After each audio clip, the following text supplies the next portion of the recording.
Christian Georges-Henri Léo, bonjour. Bonjour. Vous êtes le président du Syndipro, le syndicat professionnel de l'événementiel, de la restauration et des discothèques. Ouais.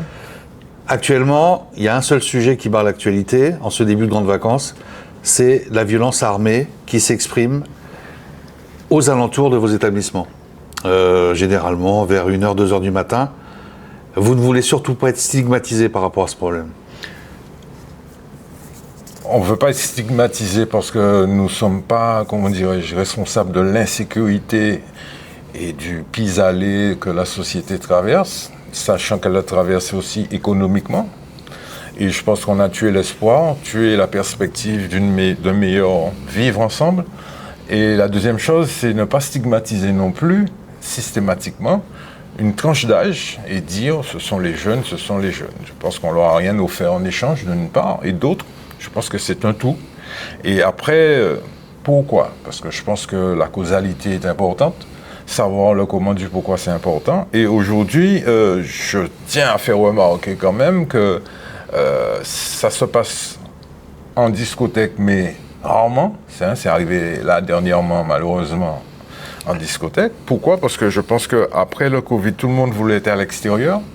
Et il y a eu beaucoup de grabuge en 2024 dans les villas, dans les lieux un peu aménagés pour faire des soirées. Et maintenant, on ramène tout le monde un petit peu dans les boîtes de nuit, mais c'est pas toutes les boîtes de nuit qui font des soirées dites jeunes.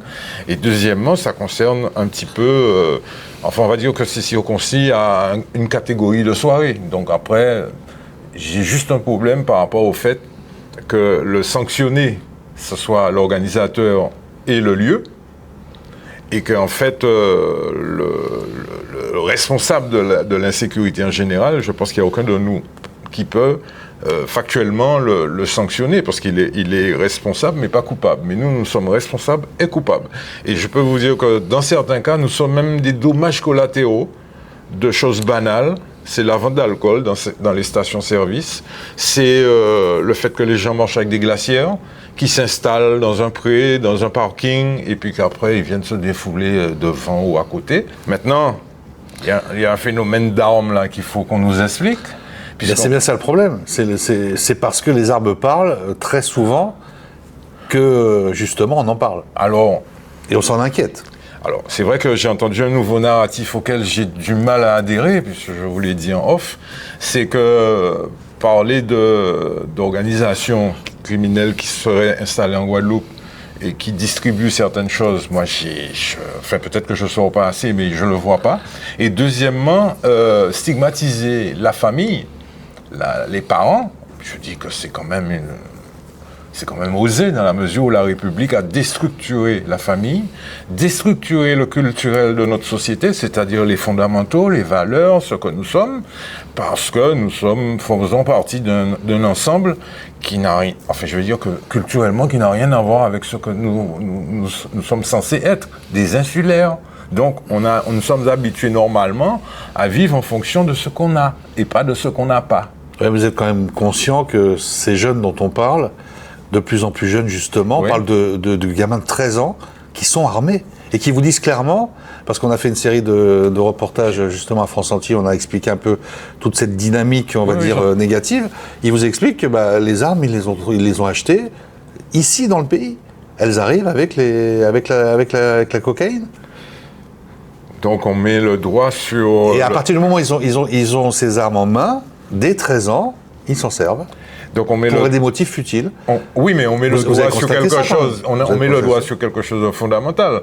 C'est-à-dire qu'on peut aller embêter des entrepreneurs qui essayent d'être à jour ou de payer leurs charges ou de faire certaines choses. Mais on ne va pas chercher les armes. On peut arrêter les gens qui font entrer des cigarettes à meilleur prix. On peut arrêter l'alcool, on peut arrêter l'huile, on peut arrêter toutes sortes de choses, même la cocaïne. Mais les armes, on ne les trouve pas. Mais les armes, on ne les trouve pas. Donc moi, ça me pose quand même une question logique. Je ne suis pas plus intelligent qu'un autre. C'est qu'à un moment, est-ce que c'est un laisser-faire, un laisser-aller, ou est-ce que c'est Ou les deux. Non, ça peut être l'impuissance. Vous savez, les réseaux, ils sont assez intelligents pour vous donner un appât et si ça doit rentrer, ça rentre pas autrement. Mais après, il faut savoir aussi sortir de sa zone de confort. Et là, je ne parle pas de l'État. Je parle de chaque habitant de la Guadeloupe. Est-ce que nous allons, à un moment donné, regarder en face ce qui se passe. C'est pas parce que c'est pas mon fils qui est par terre que je suis pas concerné. Je vais vous dire, il y a 10 ans à la marina, il y a un gars qui a dit à une demoiselle, « Ah, vous êtes jolie. » Ok, c'est tout. Il n'y a rien eu d'autre. Elle est allée dire à son copain, « Ah, il m'a dit que je suis jolie. » 3 heures plus tard, il était mort dans une voiture. Pourquoi dit madame, moi, tel bitin, boum. Je veux dire, mais ça, c'était pas un gamin de 13 ans. Vous voyez, donc je veux dire qu'il y a un moment donné, il faut sortir du carcan, du schéma qu'on veut. En fait, il y a des narratifs qui me gênent. C'est si on identifie le mal et qu'on ne va pas le chercher, pourquoi ces gens-là peut-être sont encore là? Pourquoi les armes peuvent continuer à entrer? Est-ce qu'à un moment donné, l'épidermie, les réactions épidermiques ne peuvent pas être calculées? Ou est-ce que l'autorité a perdu toute autorité? Parce que je pense qu'à un moment donné, nous sommes, paraît-il, dans une démocratie, dans une république qui se veut ferme.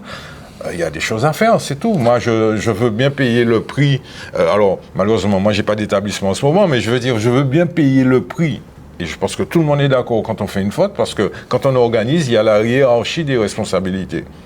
Mais vous pouvez pas parce que, et c'est votre travail, donc vous pouvez pas parce que vous organisez qu'il y a quelque chose dehors et qui va peut-être entrer chez vous, que vous êtes le seul responsable. La société accepte que X soit condamné, terminé. Sauf que, en France, sur le territoire français en tout cas, l'État est régalien et donc doit s'occuper de ces choses-là. Tout le monde se retourne vers les autorités en ce moment en demandant que faire. Alors, et comment? Je sais que nous devons rester à notre place, mais quand on regarde l'analyse sur le territoire national, je pense qu'ils ont à peu près les mêmes petits soucis au national. Mais est-ce qu'ils regardent assez ici, en se rendant peut-être c'est facile de dire que la Guadeloupe est numéro 1, mais j'ai cru comprendre qu'il y avait la Guyane et la Martinique sont juste derrière. Oui, mais il y avait la même fréquence. Je n'ai pas nommé le nom des départements autour de la couronne de Paris, mais quand je vois la fréquence des incidents ou des accidents ou des problèmes avec un moto qui rentre sur un policier ou ceci, cela, je me dis, OK, c'est peut-être pas arme à feu, mais il y a quand même la même violence tous les jours partout. Oui, mais que faire alors? C'est soit l'État reprend la main et que ça choque ou pas. Moi, je ne suis pas contre. Parce qu'on ne va pas vous dire, à vous, qui gérez des établissements de nuit, fermez-les. Parce qu'on a ces problèmes-là récurrents. Vous n'allez pas l'accepter de toute façon. Je vous ai montré mon portable. Il y a des gens qui vous disent, est-ce que je dois continuer? Ils se disent que s'il y a un mort d'homme, même si ce n'est pas eux qui ont tiré, ils se sentent coupables, alors qu'ils ont tout fait. Vous voyez, si on vous dit que par rapport à tant de personnes, il vous faut tant de vigiles, ok, mais le problème, c'est que est-ce qu'un vigile qui touche entre 100 et 200 euros va aller au-devant d'une balle? Est-ce que c'est... Je veux dire qu'il y a plein d'implications et de répercussions par rapport au fait qu'un gamin va te dire, si vous ne pas laisser entrer, voilà ce qui va t'arriver. Alors justement, c'est ce que je disais tout à l'heure, est-ce que on va dire ce manque de respect, pour pas aller plus loin, est-ce que vous le constatez vis-à-vis de cette génération-là? Pas forcément, et pas forcément dans les boîtes de nuit. Et comment fonctionne-t-il alors lorsqu'il délibère à mentir? Il n'y a pas de vérité. La seule chose, c'est que ça fonctionne ils marchent avec leurs armes, ça c'est indéniable. Ensuite, il suffit d'une petite dispute, des fois des trucs futiles, mais après, ils arrivent des fois avec leur contentieux dans des soirées. Je veux dire, tu peux t'appeler qui tu veux, quel que soit le lieu, ça peut arriver. Mais maintenant, c'est vrai que vous voulez tous parler de cette catégorie de personnes, mais bon, je veux dire qu'il y a des gens qui s'emportent toute la journée.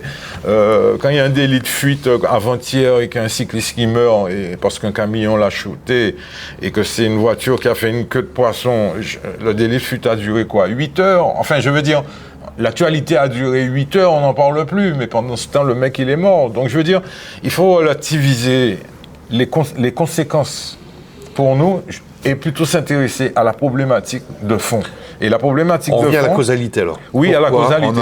Pourquoi on en est là? Et est-ce qu'on va rester dans notre zone de confort et considérer c'est boîtes de nuit, c'est soirées, c'est solis. Vous voyez, je veux dire, c'est comme quand on disait à quelqu'un à l'époque, si vous pas travailler à l'école, vous pouvez couper conne. Je veux dire, c'est la même chose de dire, amusement. Non, c'est une économie qui pèse plus que l'automobile, que la culture, de manière générale. Aujourd'hui, il y a des chiffres qui vont apparaître par rapport à la restauration, ils sont complètement faux. On dit qu'on a augmenté le chiffre par rapport à 2018. C'est pas vrai, vu le nombre de dépôts de bilan. Je veux dire que la violence, c'est pas seulement le coup de fusil, c'est aussi le dépôt de bilan. C'est le fait que l'économie est morose. C'est le fait qu'on privilégie certaines choses. Et le cloisonnement de l'État aujourd'hui nous empêche de leur faire comprendre que quand quelqu'un lundi matin va s'acheter une petite Mercedes, il faut lui demander d'où vient cet argent. Parce que le même pêcheur qui va aller déposer des sous, Tracfin sera derrière lui. Où est-ce que tu as pris ces 2000 euros? Je veux dire, il y a 2 poids 2 mesures dans tout. Dans tous les schémas, il y a toujours une façon de faire par rapport à d'autres. Donc, moi, je veux bien qu'il y ait des entreprises qui embauchent 200, 300 personnes, qu'il ne faut pas trop les emmerder, mais ce n'est pas les entreprises qui sont fautives, c'est le fait qu'il n'y a pas d'équité, ni d'égalité. Et nous faire croire que nous avons le libre arbitre de faire quelque chose, c'est complètement faux. On n'a aucun libre arbitre, parce que si on avait un libre arbitre, je peux vous dire, connaissant comment nous sommes en Guadeloupe, il y a des choses qui seraient déjà réglées. Mais simplement, il y a un moment donné, on se dit, nous ne sommes pas l'État, nous ne sommes pas les gendarmes, et quand même bien, on pourrait jouer le jeu. Ils nous ont déjà prouvé que quand on leur dit certaines choses, au lieu de nous aider, ils viennent le lendemain et à 9h du soir, ils ont tué la soirée de la personne. C'était des soirées à l'époque. Suspicion d'armes à feu. Circulation d'armes à feu. Et justement, ce sera ma dernière question. Est-ce que vous allez justement les rencontrer, ces autorités, alors, on a demandé... et discuter? Vous avez audience, hein, il me semble. Non, on a déjà eu. On a demandé un rendez-vous il y a une dizaine de jours. Je pense que même la présence ne fait plus peur à personne, hein, la présence des policiers et des gendarmes. Mais enfin bon, la question c'est que tout le monde comprenne que quand vous faites du grabuge dans une entreprise qui n'est pas forcément réceptive sur tel type de soirée ou ceci, cela, puisqu'il y a un moment, quand les soirées sont finies, ils débarquent partout, vous mettez en péril l'entreprise. Il y a des gens qui ont entre 18 et 28 employés, il y en a qui sont même au-delà de 28, et il y en a qui sont entre 5, enfin on va dire 4 et 8 personnes, même s'il y a des extras dedans. Et je veux dire qu'à un moment donné, c'est quand même des gens qui se nourrissent de ça, qui vivent de ça. Donc il y a un moment, déjà que c'est dur, et que ça a été très dur pour la reprise, pour les discothèques, quand ça arrive chez un confrère, on est un peu dépité pour lui, pas un peu, on est même très, très dépité pour lui. Cependant, la généralité, c'est qu'est-ce qu'on fait? Est-ce que les gens vont continuer à se battre là-dessus? Est-ce que les causalités externes aux boîtes de nuit et aux soirées vont être analysées et référencées? Et le plus souvent, là où ils boivent ou là où ils vont consommer, c'est pas forcément là où vous allez les trouver ou là où il y aura eu la bagarre.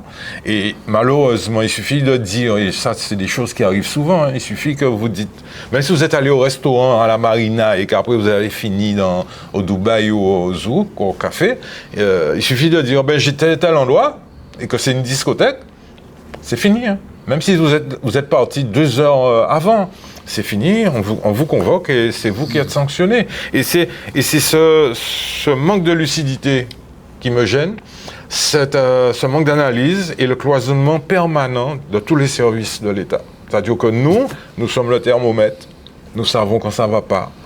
J'ai dû envoyer 25 mails pour demander pour telle chose, enfin plusieurs problèmes. Je n'ai pas forcément eu les réponses qu'on attendait, qu'on voudrait avoir. Et je pense que c'est plus un manque de moyens ou d'impuissance physique. C'est pas simplement l'argent, c'est les moyens de pouvoir freiner tout ça. Et nous sommes une île. On ne peut pas raisonner comme si on était sur l'Hexagone. Moi, je peux vous dire que si moi je veux partir là en douce demain matin, que personne ne me trouve, je pars. Hein? Donc, à un moment donné, il ne faut pas se contenter de raisonner avec l'esprit de la loi. Il faut aussi que la loi s'adapte. Moi, je ne suis pas spécifique. Nous sommes comme nous sommes en Guadeloupe. Nous ne sommes pas un continent. Donc, il faut arrêter de penser que nous sommes spécifiques. Nous ne sommes pas en phase avec notre insularité, en 2 mots. Et nous ne sommes pas en phase avec notre culture. Christian Georges, Henri Léo, merci beaucoup d'avoir répondu à nos questions. Merci à vous de m'avoir invité.